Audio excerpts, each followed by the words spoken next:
Привет, друзья! Сегодня у нас новое видео в категории «Книжный клуб». И я поделюсь в этом видео своими мыслями после прочтения этой книги «Start with Why» авторства Саймон Синек. Я надеюсь, что правильно произношу его имя и фамилию.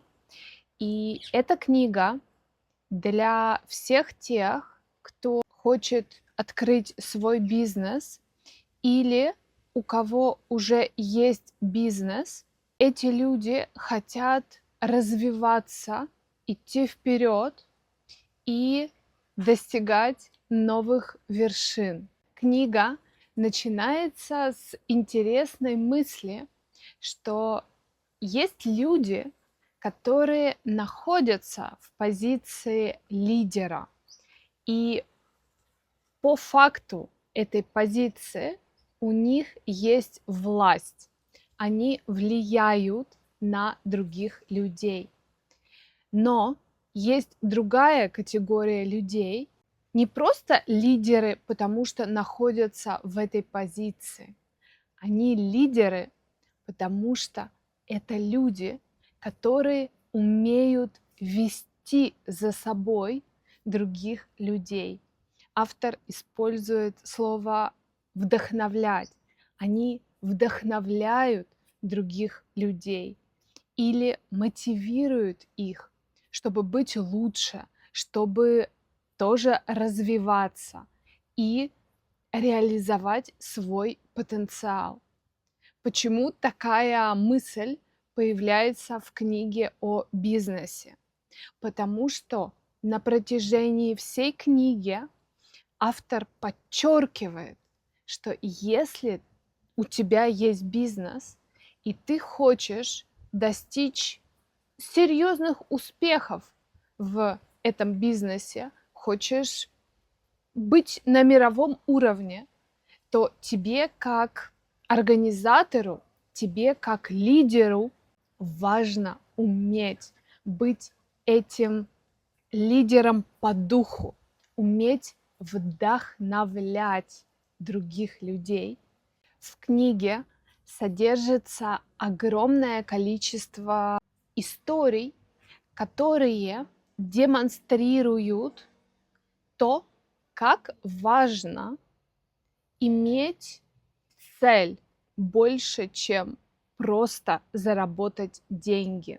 Если ты имеешь какую-то идею, если ты работаешь для достижения какой-то цели.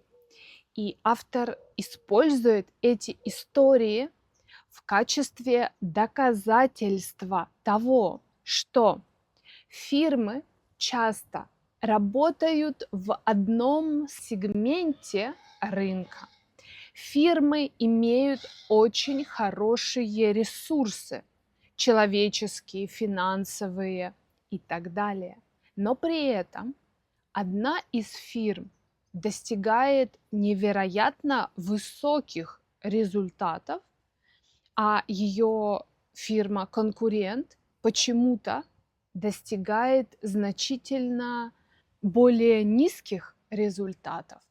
Почему так происходит?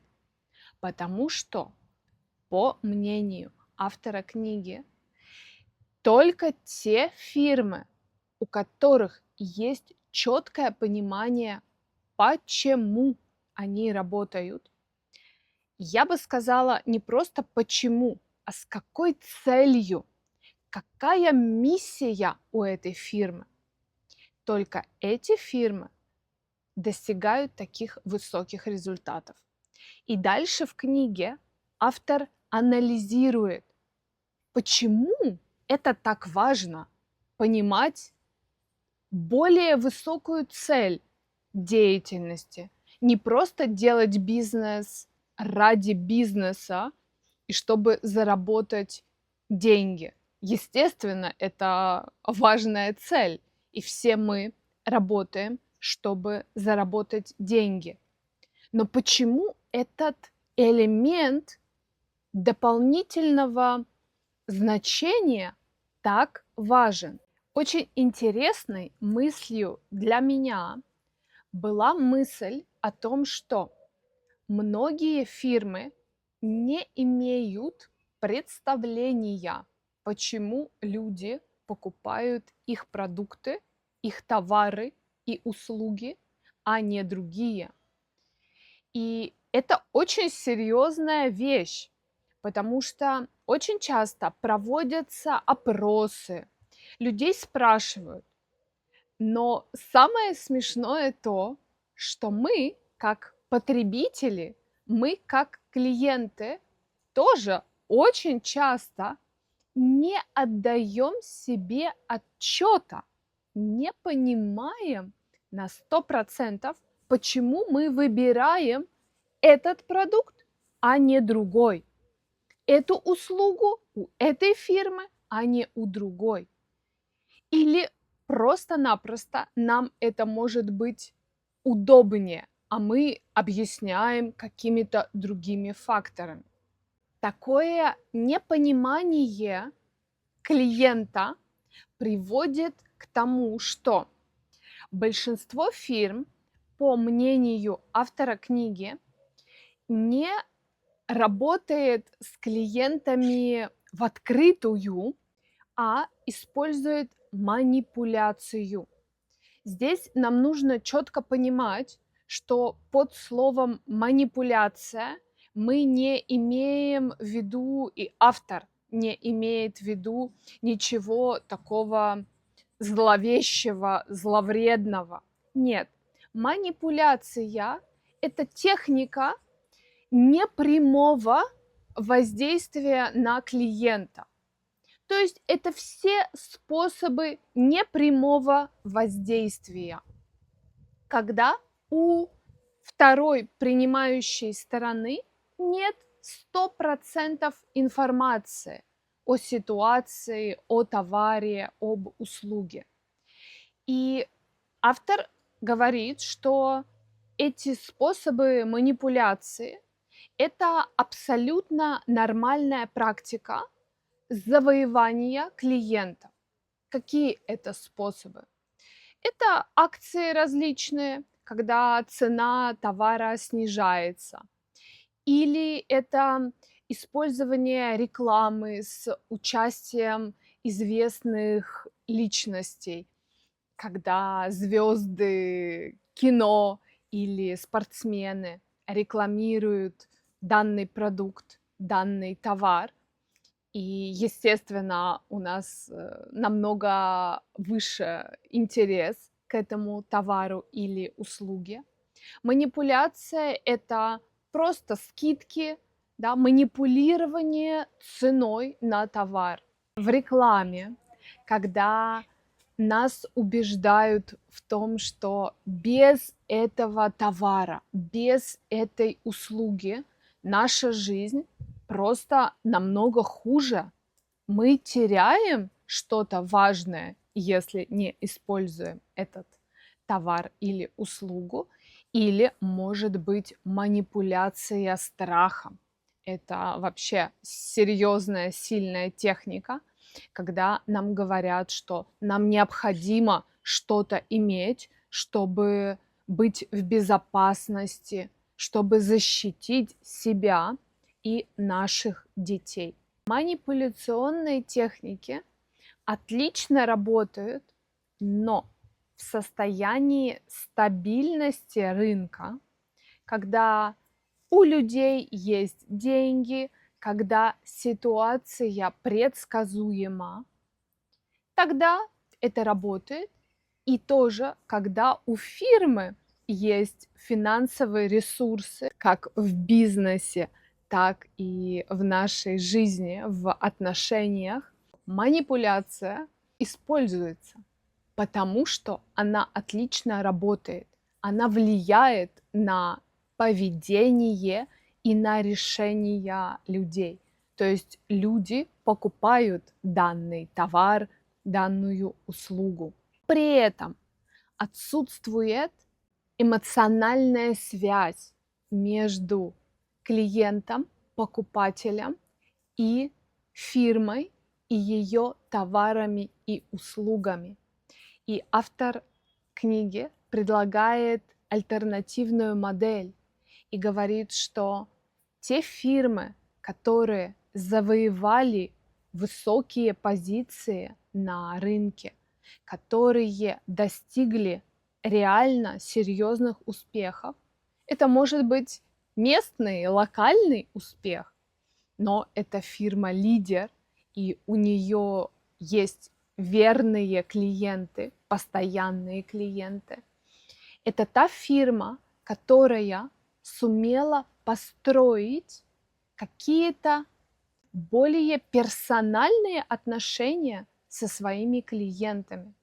Как же фирме большой или маленькой построить отношения со своими клиентами? Автор книги предлагает модель золотого круга. И эта модель не для построения отношений с клиентами, как ни странно. Это модель для функционирования данной конкретной фирмы или бизнеса. В чем заключается смысл этой концепции? В том, что самый важный, центральный вопрос, с которого начинает работу данная фирма, это не что мы продаем и сколько это стоит, а почему мы делаем то, что мы делаем. Какова наша миссия? Чему мы служим? Второй вопрос, более широкий, это вопрос «как?». Как мы это делаем? Какие стратегии мы используем? Какие методы мы используем? Технологии и так далее. И только третий вопрос, еще более широкий, это вопрос, а что мы делаем? Какой продукт мы выпускаем? Какой продукт мы предлагаем клиенту? Автор показывает, что если мы начинаем с вопроса «почему?», чему служит данный бизнес, то все следующие уровни, то есть как мы это делаем, какую стратегию используем, какие технологии используем и что конечный продукт, который мы получаем, это все находится в гармонии, это все имеет свою внутреннюю логику. И что очень интересно, этот конечный продукт не является просто каким-то продуктом или товаром, или даже услугой. Это что-то, что представляет ценности, видение этой фирмы. В книге чаще всего приводится пример фирмы Apple, который автор, как видно, очень уважает и ценит. Можно с ним соглашаться, можно с ним не соглашаться, но он показывает, что Apple всегда начинал с вопроса, почему мы делаем то, что мы делаем. Их идея в начале заключалась в том, чтобы у каждого человека был персональный компьютер, и чтобы каждый человек мог делать то, что делает фирма, компания. И это гениальная идея, идея помощи каждому из нас в реализации своего потенциала, представление возможностей каждому из нас. Кроме того, как очень интересно показывает автор книги, Apple был одной из немногих фирм или первой из фирм, которая, когда создавала смартфон, не исходила из условий, которые диктовала мобильная сеть. То есть мобильная сеть определяла, как должен функционировать телефон. Нет. Apple была одной из первых или первой фирмой, которая сказала, наш телефон будет делать это и это. И они диктовали свои условия мобильной сети. Это фирма, которая подрывает устоявшийся порядок вещей.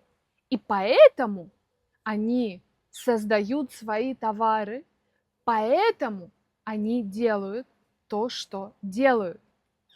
И неудивительно, что их философия нашла поддержку, огромную поддержку, прежде всего у тех людей, которые идентифицировали себя как более современно мыслящие, как немножко не согласные с традиционным устоявшимся порядком вещей, которые готовы поддерживать свою фирму даже во времена кризиса, которые готовы платить за товары Apple цену, которая выше средней, да, выше рыночной. И они остаются верны Apple, даже если, смотря на вещи чисто логически, на рынке есть более оптимальные варианты.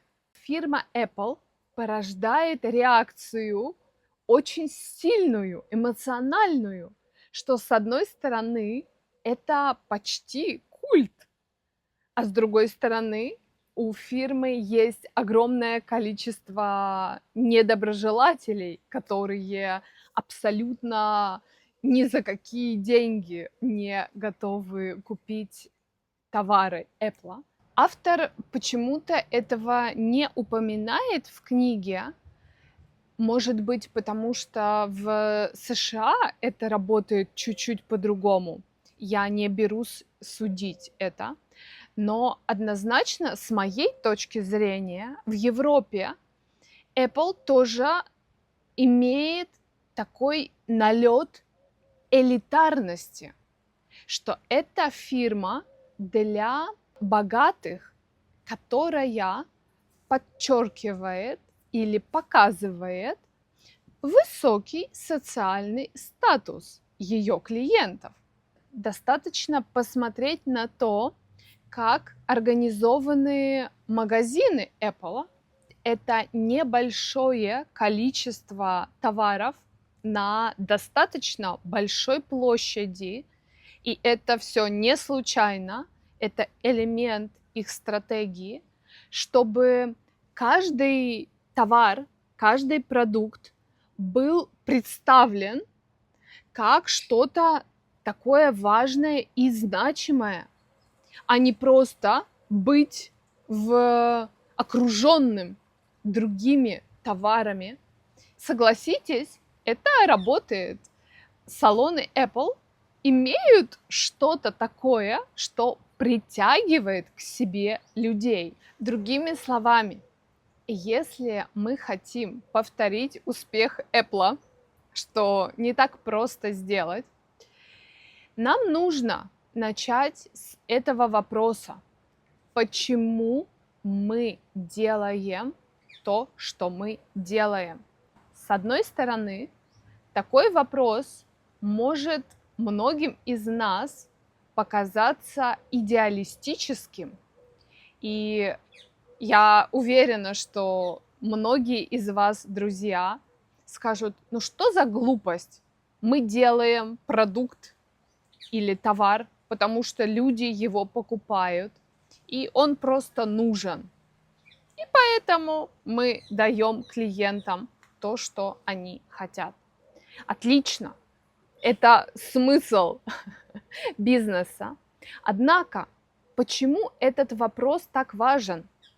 Потому что с точки зрения автора книги, и я бы сказала, с точки зрения американского подхода к ведению бизнеса, который лично мне очень близок, понимание этой миссии фирмы, этой идеи, которая стоит за бизнесом, это не просто какая-то идеология.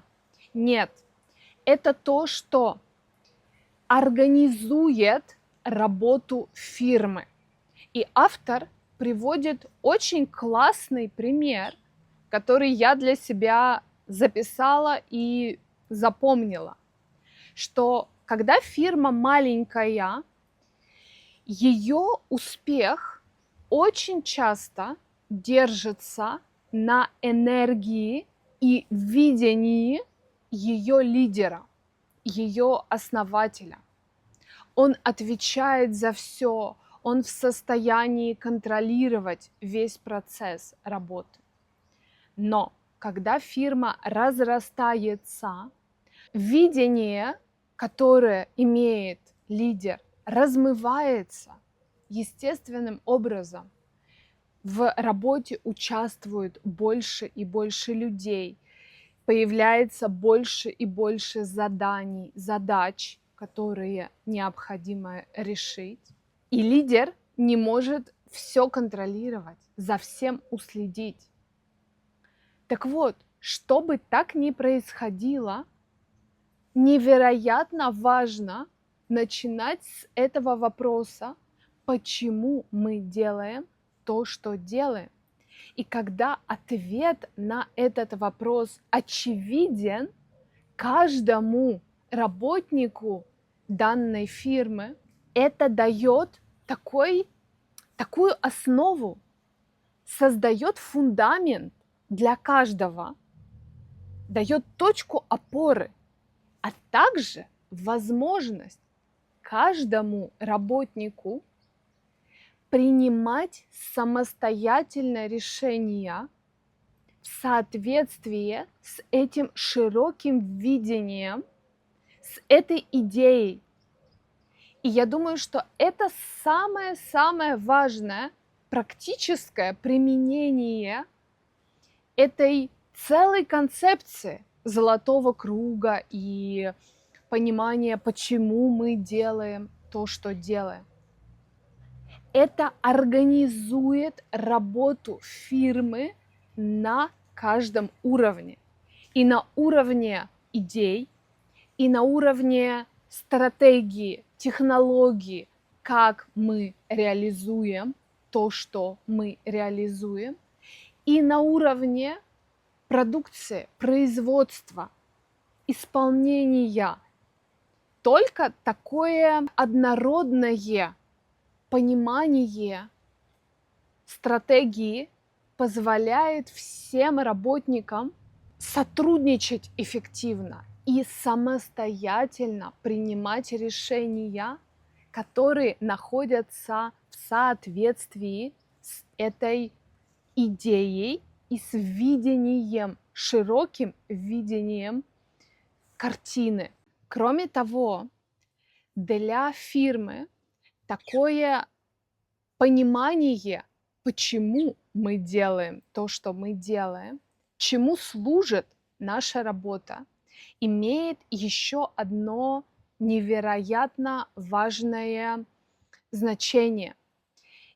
Это важно, поскольку когда мы работаем в группе для достижения цели, понятной каждому из участников, в нас это рождает такое чувство причастности, принадлежности к чему-то важному, значимому. И это наша биологическая потребность быть частью группы и работать над чем-то более важным, чем просто свои собственные интересы. Человечество достигла высоких результатов именно благодаря этой способности формировать культуры, быть частью группы. Это концепция, идеология, которая понятна каждому работнику фирмы, невероятно повышает продуктивность каждого работника и позволяет ему работать по максимуму, потому что он является частью этой группы и частью такого большого, значимого проекта. По той же самой причине невероятно важно выбирать в качестве работников тех людей, которые верят в то, во что и ты веришь, как идейный основатель, как лидер. То есть очень важно строить фирму с единомышленниками. И следующая мысль, которую он высказывает, когда ты предлагаешь клиентам свой продукт или товар, услугу, ты предлагаешь свое видение мира в какой-то степени, свою концепцию. Автор предлагает нестандартный подход, что не надо стараться продать свой товар каждому. Важно найти таких клиентов или таких покупателей, которые верят в то, во что ты веришь, которые хотят покупать этот товар, потому что он что-то значит для них, а не просто потому, что это самый дешевый или самый доступный товар для клиентов. Только это построение отношений, основанное на общих ценностях, таком похожем видении мира, позволяет установить прочные отношения с клиентами. Это также позволяет построить или сформировать доверие, которое поможет фирме выдержать даже в трудные времена, потому что клиенты даже в условиях кризиса, нехватки денег готовы поддержать свою фирму. Перед тем, как завоевать умы и логику покупателей, стоит постараться завоевать сердца, потому что ценность чего бы то ни было в этом мире – это перспектива, это наше восприятие, а не какая-то объективная данность или что-то логическое, что можно объяснить логикой. Конечно, есть вещи, которые мы рационально понимаем и ценим, но многие продукты, согласитесь, друзья, мы любим не потому, что они супер практичны или сделаны идеально. Нет, мы их любим за что-то другое и часто даже не умеем объяснить, почему этот товар нам так нравится. Просто вот он нравится и все. Я думаю, что это важно понимать, признать, что многие вещи, которые имеют для нас ценность в этом мире или в нашей жизни, не поддаются такому чисто логическому и рациональному объяснению. А если не поддаются, то мы ориентируемся на наши эмоции и на наши ценности. Тогда есть смысл покупать товары и быть клиентом фирм, которые демонстрируют похожие ценности. И я здесь приведу пример косметики. Если я, например, ценю натуральные продукты, то я очень серьезно выбираю косметику, которая имеет в составе только натуральные ингредиенты. И это не важно, что она стоит дороже, что она не такая популярная, что ее не рекламируют. Для меня важно, чтобы компания использовала натуральные ингредиенты. То есть, чтобы ценности этой компании, фирмы соответствовали моим ценностям. И книга заканчивается очень-очень интересной мыслью. Если фирма имеет четкое понимание, почему она делает то, что делает, если есть четкое видение широкой картины, к чему эта фирма идет, какая цель этого бизнеса, то этой фирме не нужно все время оглядываться на конкурентов и сравнивать себя с конкурентами, волноваться по поводу конкуренции. Это позволяет этой фирме сравнивать себя и свои продукты, товары, услуги с продуктами, которые были раньше, работать над улучшением своих собственных товаров и услуг, а не постоянно беспокоиться по поводу конкуренции. И я абсолютно согласна с этой мыслью и думаю, что в этом очень глубокая правда. Друзья, я надеюсь, что вам понравилось это видео. До встречи